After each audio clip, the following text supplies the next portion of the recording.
የቀይ ባህር ጉዳይ ለኢትዮጵያ የህልውና ጉዳይ ነው።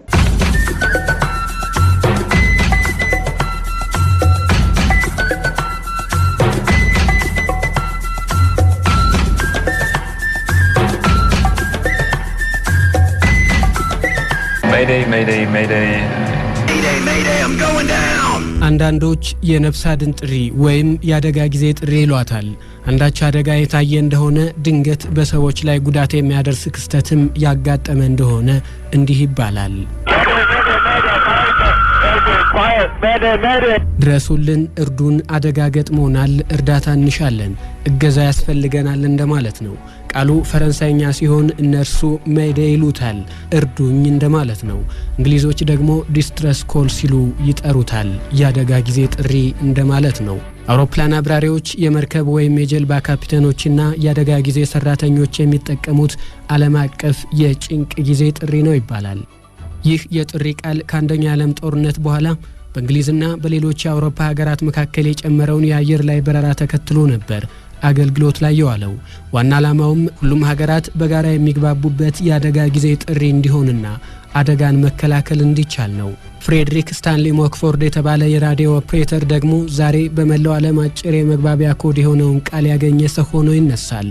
ይህ ሰው ታዲያ በወቅቱ አብዛኞቹ በረራዎች ይካሄዱ የነበሩት በክሮይደንና ለቡርዥ አየር ማረፊያዎች መካከል ስለነበር አዲስ የሚፈለገው ቃል ለፈረንሳይኛ የተጠጋ ቢሆን ጥሩ ነው በማለት ሜይዴይ የሚለውን ፈረንሳይኛ ቃል ስለመጠቀሙ ነው የሚነገረው። በዚህ ምክንያት ነው እንግዲህ ሜይዴይ የሚለው ቃል የአደጋ ጊዜ ጥሪ መፈጸሚያ ተግባር ይሆን ዘንድ መመረጡ።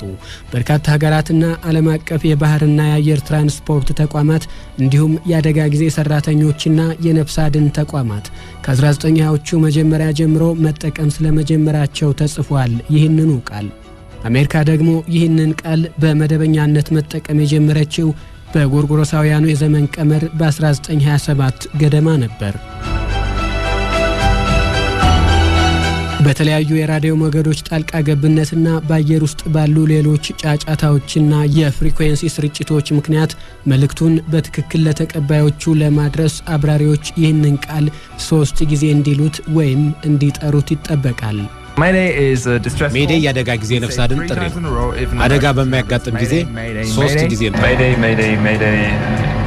ነገሩ ሌላም ታሪክ አለው። ይህንን ቃል በእርግጠኝነት አስፈላጊ ካልሆነ በስተቀር መጠቀም በሕግ ያስቀጣል። ለምሳሌ በአሜሪካ ሕግ መሰረት ይህንን መልእክት ወይም ቃል ያላግባብ የተጠቀመ እስከ 10 ዓመት እስራትና $250,000 ቅጣት ሊከናነብ ይችላል። በዚህ የነፍስ አድን ጥሪና የአደጋ ጊዜ ማስጠንቀቂያ አማካኝነት ከባህር እስከ የብስ እስከ አየር ትራንስፖርትም ጭምር ሊደርሱ የነበሩ አደጋዎችን መቆጣጠር፣ የሰዎችን ሕይወትም ከሞት መታደግ ተችሏል። ለዚህ አስረጅ የሆነን ዘንድ አንድ ታሪክ እናንሳ። በሰሜናዊ አሜሪካ በካናዳ አቅራቢያም ባለ አንድ የባህር ዳርቻ እንዲህ ሆነ። በሳት የተያዘች አሳ ማጥመጃ መርከብ በጭስ ታፍናለች። መርከቧ ላይ ያሉት በሙሉ ከባድ አደጋ ተጋርጦባቸዋል።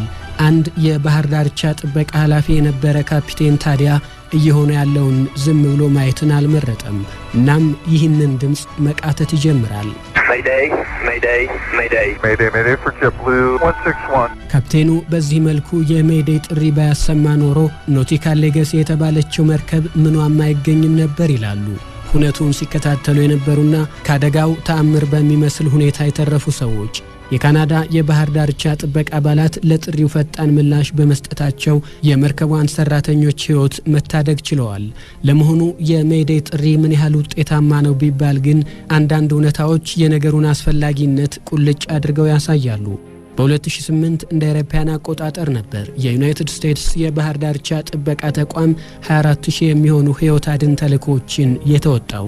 ተቋሙ 4900 ሰዎችን ከሞት ያዳነ ሲሆን በአማካኝ በቀን የ13 ሰዎችን ሕይወት ታድጓል እንደማለት ነው በዚሁ የነፍስ አድን ጥሪ። ከዚህም በላይ ከ31000 ለሚበልጡና በጭንቅ ላይ ለነበሩ ሰዎች እርዳታ ሰጥቷል።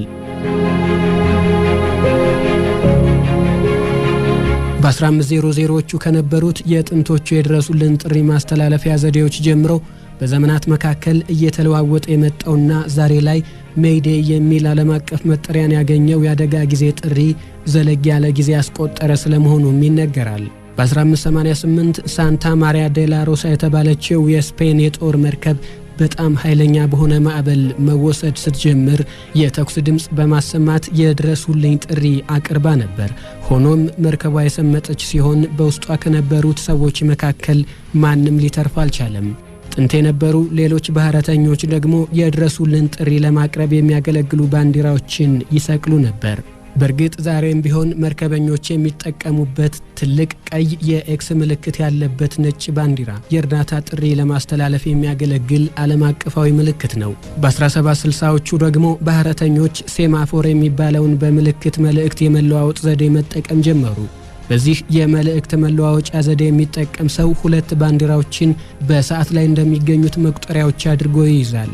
መልእክት አስተላላፊው የሰዓት መቁጠሪያዎችን ቦታ በመለዋወጥ የሚያሳየው እያንዳንዱ ምልክት የተለየ ፊደል ወይም ቁጥር ያመለክታል። ይሁን እንጂ በባንዲራ በመድፍ ተኩስና በምልክት መልእክት የማስተላለፍ ዘዴዎች የታሰበላቸውን ዓላማ ሊያከናውኑ የሚችሉት መልእክቶችን ሊያዩ ወይም ሊሰሙ የሚችሉ ሰዎች በቅርብ ካሉ ብቻ ነው። በመሆኑም አብዛኛውን ጊዜ በሞት አፋፍ ላይ የሚገኙ ባህረተኞች እርዳታ ሳያገኙ ይቀራሉ። በ1840ዎቹ ግን ከነዚህ ሁሉ ዘዴዎች በብዙ መልኩ የተሻሻሉ የቴክኖሎጂ ውጤቶች ስራ ላይ መዋል ጀምረዋል። በ1840ዎቹ መጀመሪያ የመገናኛ ቴክኖሎጂው ዘርፍ ትልቅ ምርት አሳየ። ሳሙኤል ሞርስ የቴሌግራም ኦፕሬተሮች በሽቦ መስመር በተገናኘ በእጅ የሚሰራ መሳሪያ አማካኝነት መልእክት ማስተላለፍ የሚችልበትን ዘዴ ፈለሰፈ። ኦፕሬተሩ የመልእክት ማስተላለፊያውን መሳሪያ ቁልፍ ተጭኖ ሲቆይ በሽቦው ሌላኛው ጫፍ በኩል ያለው ግለሰብ የኤሌክትሪክ ንዝረት መኖሩን ማወቅ ይችላል። በሞርስ ኮድ መሰረት አጭሩ ንዝረት ነጥብን፣ ረጅሙ ንዝረት ደግሞ ሰረዝን የሚያመለክት ሲሆን እያንዳንዱ ፊደልና ቁጥር በተለያየ የነጥቦችና የሰረዞች ቅንብር ይወከላል እንደማለት ነው። መርከበኞች በባህር ላይ የሞርስ ኮድን ስራ ላይ የሚያውሉት እንደ ቴሌግራም ኦፕሬተሮች የድምጽ ኮድ በመላክ ሳይሆን ደማቅ የብርሃን ጨረሮችን በመጠቀም ነበር። የድረሱልን ጥሪዎችን ለማስተላለፍ የሚያገለግሉ ዘዴዎች በዚህ ብቻ አልተገደቡም። ከጊዜ በኋላ የተፈለሰፉት ዘዴዎች ይበልጥ ውጤታማና ረጅም ርቀት የሚሸፍኑ መሆንም ችለዋል። ጉሌልሞ ማርኮኒ በ1901 የራዲዮ መልእክት ለመጀመሪያ ጊዜ ከአትላንቲክ ውቅያኖስ ባሻገር ማስተላለፍ ችሎ ነበር። በዚህ ጊዜ ታዲያ ቀደም ሲል በኤስኦኤስ ምልክት አማካኝነት ይተላለፉ የነበሩ መልእክቶችን በብርሃን ጨረር ሳይሆን በራዲዮ ሞገድ መላክ ተቻለ። ይሁን እንጂ በዚህ ጊዜም ቢሆን ኦፕሬተሮች የሰው ድምጽ በመጠቀም የድረሱልን ጥሪዎችን ማስተላለፍ አልቻሉም ነበር። ሜይዴይ የሚለው የድረሱልኝ ጥሪ እውን እስኪሆን ድረስ The Mayday procedure word was originated in 1923. የሜይዴይ ስርዓት በፍሬድሪክ ስታሊን ሞክፎርድ በ1923 እንደ አውሮፓውያን አቆጣጠር ነበር የተገኘው። በለንደን የክሮይድን አየር መንገድ የሬዲዮ ኦፊሰር የነበረው ሞክፎርድ አደጋ በሚያጋጥም ጊዜ ምልክት የሚሰጥ የአደጋ ጊዜ ጥሪን ስለመፍጠር ያስብ ነበር።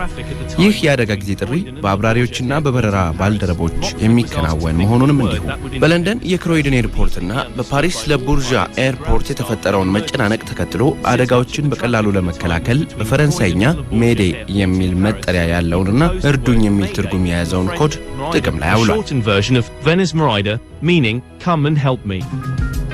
ሬጂናልድ ፌሰንደን በ1906 የሰዎችን ንግግርና ሙዚቃ የያዘ ፕሮግራም ለመጀመሪያ ጊዜ ባስተላለፈበት ወቅት የሰዎችን ድምጽ በአየር ሞገድ አማካኝነት መስማት ተቻለ።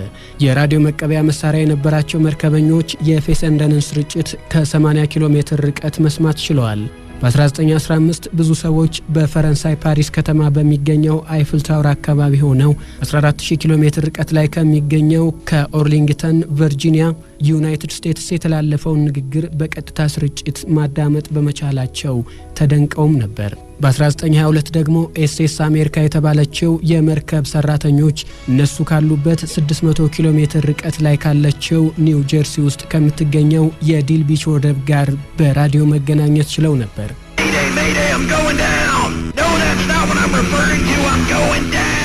በ1920ዎቹና በ1930ዎቹ በርካታ ቁጥር ያላቸው ኦፕሬተሮች በራዲዮ አማካኝነት መልእክት መለዋወጥ ጀመሩ። የመርከብ ሰራተኞች የተለያየ ቋንቋ ሊኖራቸው ስለሚችል አንድ ካፒቴን የሚያሰማውን የድረሱልን ጥሪ ሁሉም ሰው እንዲረዳው ማድረግ የሚቻለው እንዴት ነው የሚለው ደግሞ ሌላኛው ጥያቄ ሆነ።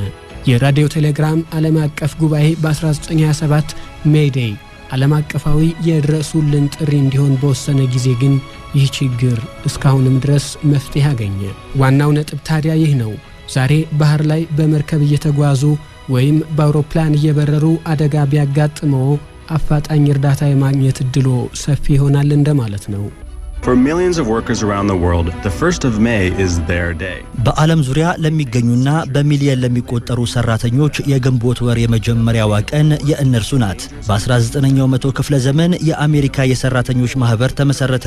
ማህበሩ በአስቸጋሪና አደገኛ ሁኔታ ውስጥ የሚሰሩና ጥቂት የሚከፈላቸው ሰራተኞች መብት ይከበር ዘንድም ጥረት አድርጓል። በ1884 የንግድና ሰራተኞች ማህበር ፌዴሬሽን በቺካጎ ሲመሰረት አንድ ትልቅ ፍላጎት ነበረው። እናም ግንቦት 1 1886 እንደ ኤሮፓውያኑ ዘመን አቆጣጠር ከ300,000 በላይ አሜሪካውያን ሰራተኞች ሰላማዊ ሰልፍ አደረጉ። ከ3 ቀናት በኋላ በሰራተኛው መደብና በአሰሪዎች መካከል አለመግባባት ተፈጠረና በርካታ ቁጥር ያላቸው ሰዎች ለሞት ተዳረጉ እና አሁን ግንቦት 1 ዓለም አቀፍ የሰራተኞች ቀን ሆኖ ይከበራል። And today, May 1st is known as International Workers' Day. በመላው ዓለም ይልቁንም በአውሮፓና አሜሪካ በገዢና ተገዢ መደብ እልፎች የህይወትን ሽንቁር ለመድፈን ጎደሏንም ለመምላት ይባትላሉ።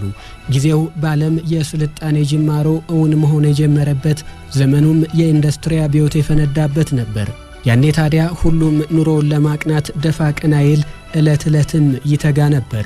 ይበልጡን ደግሞ የሰራተኛው መደብ የተባሉ ሰርቶ አደሮች በፋብሪካዎች፣ በትላልቅ ኢንዱስትሪዎች፣ በሰፋፊ አውሮፓውያን ከበርቴዎች የእርሻ መሬቶች የላባቸውን ይበሉ ከወዛቸው ምንጥፍጣፊ ምድራዊ ህይወታቸውን ይገፉ ነበር። የገዢ መደብ ኢምፔሪያሊስቶች ጫና፣ የአውሮፓና አሜሪካ ከበርቴዎች ሸክም ትከሻቸውን ያጎበጣቸው የሰራተኛው መደብ ምንዱባን መብታቸውና ስራቸው መከበራቸውም ጉልበታቸው ተስፋቸውና ህይወታቸው የላብና የወዝን ጥብጣቢ ሆነ። እነሆ ከዚያ ጊዜ ጀምሮ ያለምን ምጣኔ ሀብታዊ ስርዓት መቀየር ይቻል ዘንድ ደግሞም የሰራተኛው መደብ መብት ይጠበቅ ዘንድ አንድ ሰው ራሱን በድቅድቅ ጨለማ መሃል እንደተገኘ ደገኛ ብርሃን አድርጎ ብቅ አለ።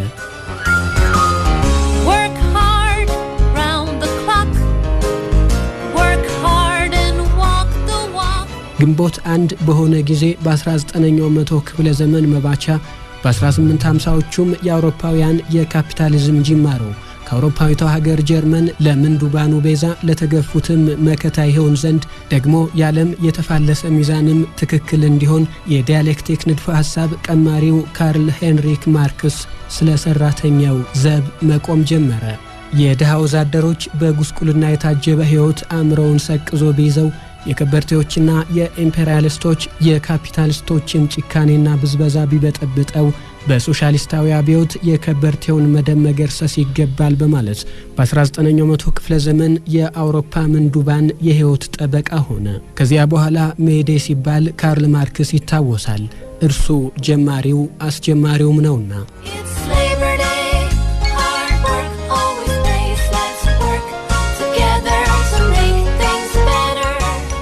ከጥንታውያን የሮማውያን ፍሎሪያ በዓል እስከ ጀርመንና የስካንዲቪያን ሀገራት ቫልፐርቺዝና ቤልታን በዓላት ከመካከለኛው ዘመን የእንግሊዝና የተለያዩ ሀገራት ሜይዴይ እስከ አውሮፓና አሜሪካ ድረስ ግንቦት ወር ከገባ በኋላ ከወሩም በመጀመሪያዋ ሰኞ ሜይዴይ ከልዩ ልዩ ታሪኮች ጋር ተያይዞ ይከበር እንደነበር ድርሳናት ያስረዳሉ። ከነዚህ የሜይዴይ ባህላዊ ልማዶች በስተጀርባ ያለው መልእክት ምንድነው ቢባል ግን ኢንሳይክሎፔዲያ ብሪታኒካ እንዲህ ሲል ያብራራዋል። መጀመሪያ ላይ ይህ በዓል ይከበር የነበረው ካዝመራው አልፎ ተርፎ ከብቱና ሰው ፍሬያማ እንዲሆን መልካም ምኞት ለመግለጽ በሚል ዓላማ ነበር። ውሎ አድሮ ግን ይህ ዓላማ ተዘንግቶ በዓሉ እንዲያው ተወዳጅ ክብረ በዓል ብቻ ሆኖ ቀረ ይላል። ከአውሮፓ የፈለሱ ሰዎችና ስደተኞች በሜይዴይ ዕለት የሚከበሩትን ሃይማኖታዊ ልማዶች ወደ ሌሎች ቦታዎች ይዘው የሄዱ ሲሆን ዝርያዎቻቸው በዓሉን አሁንም ድረስ በባህላዊ መንገድ ያከብሩታልም ይባላል። ሆኖም በበርካታ ሀገራት ሜይዴይ ወይም የግንቦት ወር የመጀመሪያው ሰኞ የላብ አደሮች ቀን ተደርጎ ይከበራል። Every year, people across the world commemorate Labor Day on May 1st. ሰዎች ዓለም አቀፉን የሰራተኞች ቀን ለማስታወስ በዓለም ዙሪያ ግንቦት 1 ቀን ይሰባሰባሉ። በ1800 አሜሪካን ሰራተኞች በሳምንት 7 ቀን ለ12 ሰዓት በአስቸጋሪ ሁኔታ ውስጥ ይሰሩ ነበር። ግንቦት 1 ቀን 1886 እንደ አውሮፓውያን አቆጣጠር በመቶ ሺዎች የሚቆጠሩ ሰዎች በየሀገሪቱ የሥራ ሰዓት 8 ሰዓት እንዲሆን ትዕይንተ ህዝብ በማድረግ ጥሪ ያቀረቡ። ከ10 ዓመታት በኋላ ፕሬዝዳንት ክሌቭላንድ በ1894 የሰራተኞች ቀን ዓመታዊ በዓል እንዲሆን በህግ ደንግጓል። እናም በአሜሪካና በካናዳ መስከረም 1 ሜይ ዴይ ሆኖ ይከበራል። But in the US, the holiday was set for the first Monday in September. በዘመናችን በሜይ ዴይ ዕለት ሰላማዊ ሰልፎችና ትዕይንተ ህዝቦችን ማድረግ የተጀመረው በሰሜን አሜሪካ ውስጥ ነበር። በዚያ የተጀመረው ለምንድን ነው የተባለ እንደሆነ ግን የኢንዱስትሪው አብዮት ያለማቋረጥ የሚሰሩ አዳዲስ ማሽኖችን በማስገኘቱ የፋብሪካ ባለቤቶች ሰራተኞቻቸው ከእሁድ በስተቀር በየቀኑ 16 ሰዓት እንዲሰሩ ይጠብቁባቸው ነበር። የአሜሪካና የካናዳ የንግድና የሰራተኞች ማህበራት ፌዴሬሽን የሰራተኞችን ኑሮ ለማሻሻል ከግንቦት 1 1886 እንደ አውሮፓውያን አቆጣጠር ጀምሮ ሰራተኞች በቀን 8 ሰዓት ብቻ እንዲሰሩ ጥያቄ አቀረበ። ብዙ ቦታ የሚገኙ አሰሪዎች በጥያቄው ባለመስማማታቸው ግንቦት 1 ቀን በሺ የሚቆጠሩ ሰራተኞች የተቃውሞ ሰልፍ አደረጉ። በእንግሊዝ፣ በፈረንሳይ፣ ሆላንድ፣ ጣሊያን፣ ሩሲያና ስፔን የሚገኙ ሰራተኞችም ንቅናቄውን ደግፈዋል። የዓለም ሶሻሊስት ፓርቲዎች ምክር ቤት በ1889 እንደ አውሮፓውያን አቆጣጠር ፓሪስ ውስጥ ባደረገው ስብሰባ ደግሞ የሥራ ሰዓት 8 ሰዓት ብቻ እንዲሆን የቀረበውን ሐሳብ ለመደገፍ ግንቦት 1 ቀን 1890 በመላው ዓለም ትዕይንተ ህዝብ እንዲደረግ አዋጅ አወጣ። ከዚያ ጊዜ አንስቶ ግንቦት 1 ሰራተኞች ተስማሚ የሥራ ሁኔታ እንዲፈጠርላቸው ለመጠየቅ ሰልፍ የሚወጡበት ዓመታዊ በዓል ሆነ።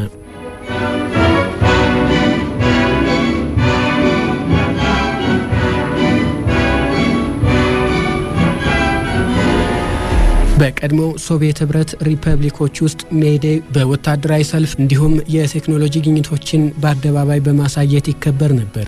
በአሁኑ ወቅት በርካታ ሀገራት ግንቦት 1ን የላብ አደሮች ቀን ወይም ዓለም አቀፍ የሰራተኞች ቀን በማለት ያከብሩታል። ሆኖም በአሜሪካና በካናዳ የላብ አደሮች ቀን የሚከበረው በመስከረም ወር የመጀመሪያው ሰኞ ላይ ነው።